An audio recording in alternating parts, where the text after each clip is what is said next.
Hi, Craig. Big day tomorrow. I was going to say, is there anything you need to tell me?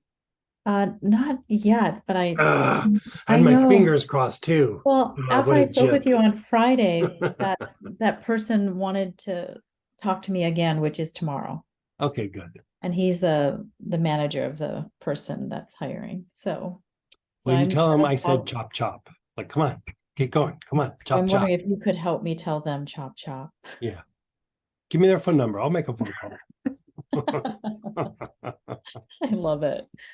And then so I'm meeting with him tomorrow, Good. and I met with somebody today, another team member, and then tomorrow I have a presentation with a different team. Tremendous. So You got choices. they gave me a, an assignment, an exercise that's due on Friday, and then I'll be presenting it to the team that I actually like. So I think you need to go into work tomorrow with a little bib on because you're eating at a buffet. You get to choose whatever you want and you don't want to make a big mess. So just walk in well, with a little lobster bib on. I think that's wonderful that you're seeing that buffet. I'm not. Yeah. It's because you're in it and I'm not. It's easy for me to say. So If we were switched, I'd be like, So I would so I have a presentation due tomorrow and Mhm. it's obviously not complete. So I am wondering what can I use tonight to get past that inertia? How much work do you have to do? Like, do you just have to put pen to paper, or do you have to be innovative in the things that you're doing? Like, what do you need to do? A little bit of both. So it's going to be very analytical left brain. So I have the pieces, like I have the ingredients. I just have to make the I have to just cook it. I have to Okay. cook it, plate it up and, serve it tomorrow. So it's that, like, mentally I started working on it a week ago. Hmm. Mentally a week ago, but I need to produce a tangible product right now. And it's a presentation. So I would go back and forth with a couple of things, Mhm. like the thing that's just like a mental stimulant, and all those kinds of things. Basil, like I would go a bit hard on the basil, a few drops internally.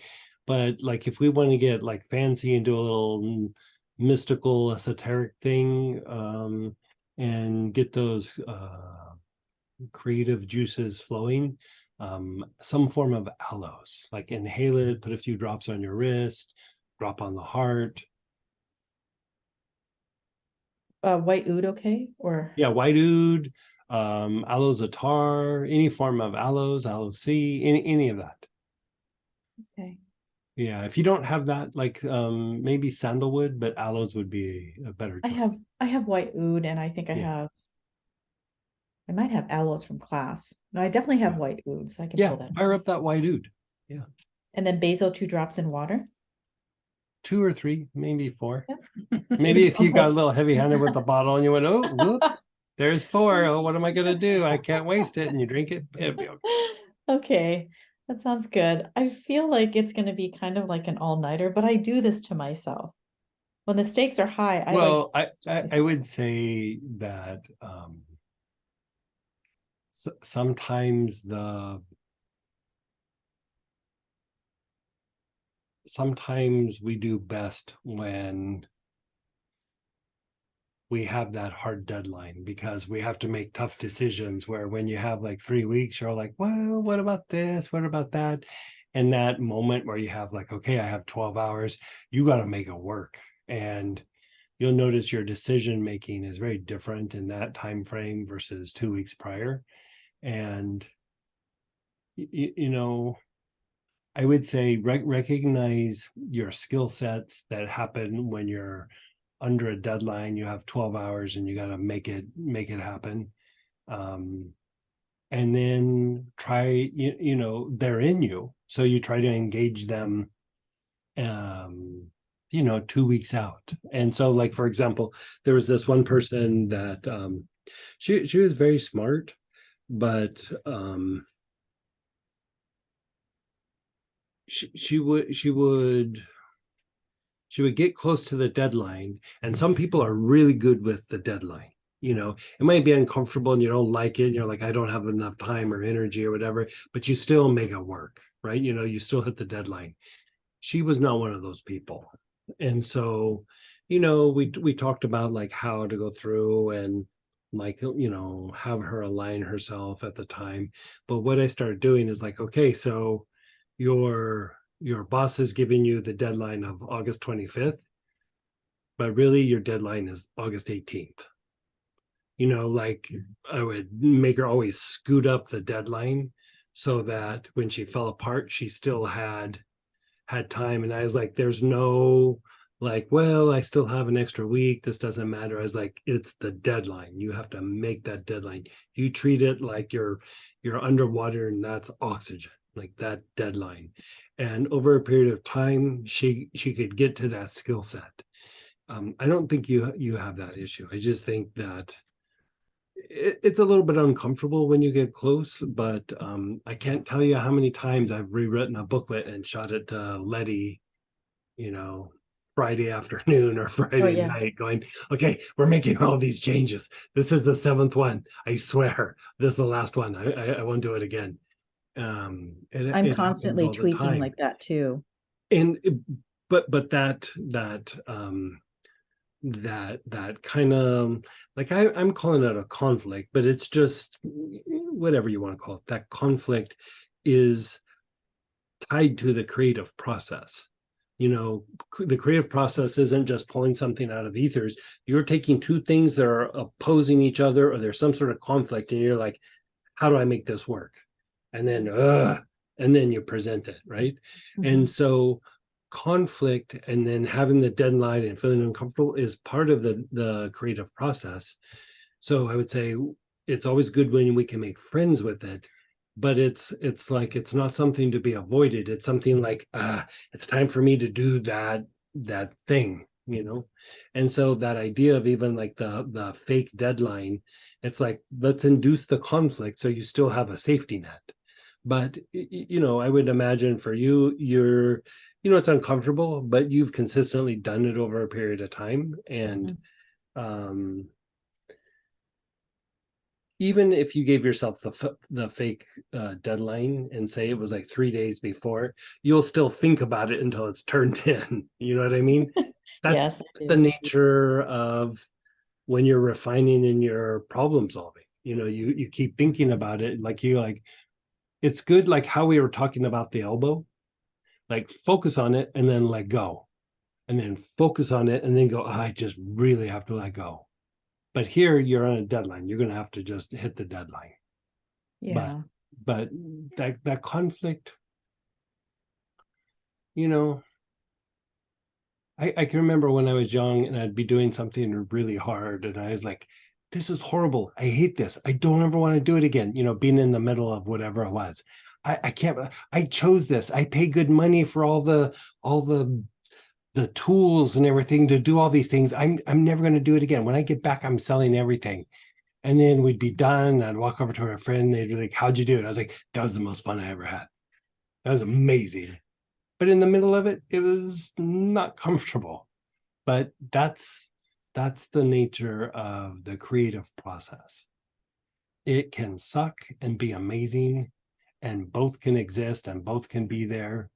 And even that is those two things that you're having to reconcile. It's like you almost just want to make friends with it. Like, yeah, I don't like it when I see you, but still, when you're here, I do good. Does that make sense? Like It does. I'm laughing because it is really uncomfortable, but it's super uncomfortable. I've gone through it before. Yeah. With all the stuff you've done and the deadlines and everything, it's just it would be bad if it didn't make you uncomfortable. Like if you were like, yeah, this is okay, I feel pretty good about this, and it's not, doesn't make me nervous or doesn't make me a little afraid, or I'm not overly conscientious about what I'm going to produce, that's when you'll start screwing up. Like that you're a little nervous, a little afraid, a little bit concerned about what you're going to put out. It makes you perform better. I remember somebody coming up to Master Choa and, kind of a similar situation. And they said, can you do it? You know what I mean? Take my fear away. And he goes, why would you do that? And they were like, well, it's uncomfortable. He goes, but do you want to fail? And the person's like, no. And he goes, well, the fear is going to make you perform. So you're, what do you say? You're not a good enough taskmaster of yourself. So the fear is your taskmaster. And I was like, that's uncomfortable and genius all at once. Like, but I thought about it and I was like, that's when I perform. That is when I nail it. Not when I'm all comfortable, but like when I'm uncomfortable. And so, you know, I would be you do perfectly well in that okay area. dialing back the fear a little bit here. What's that? I would be okay dialing back the fear a little bit here. It's showing up in my neck. So physically, my neck, where it connects, you know, like So at the fear list. response, like inhale some benzoin, inhale some anula, inhale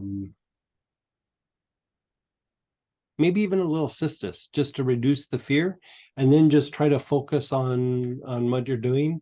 And sometimes the fear is just not being engaged in the, like, as soon as you get into the work, the fear will probably go down a little bit. So if you're having like physiological responses, just try to tone it down until you get there. Okay. And I'm just wondering if you could take a look at the role that I actually want. For some reason, yesterday I was talking to the hiring manager. He was telling me some backstory, and then I started thinking, are you moving forward with this role, or is there any chance that it's going to get canceled? I didn't ask him that, but it seems like they had been going around and around, and then they decided to pursue this. But I'm really far in the process, and I would really be surprised and sad if something were to change, were to get canceled. Right now it doesn't look very chaotic, which would mean that it's in flux. It doesn't look completely cemented, but it looks like it's moving. Yeah, I think so too, but you never know. Yeah. Yeah, I mean, somebody can make a decision in the morning and change it. So, you know, you just keep adjusting and adapting, and you don't put all your eggs in one basket in this kind of situation. You have lots of choices, or at least a, you know, handful of choices. And so I I have mean, you two. shoot for the one that you want, but you're open to whatever is the best choice, you know, whichever one's coming your way. Thank you. You're so welcome.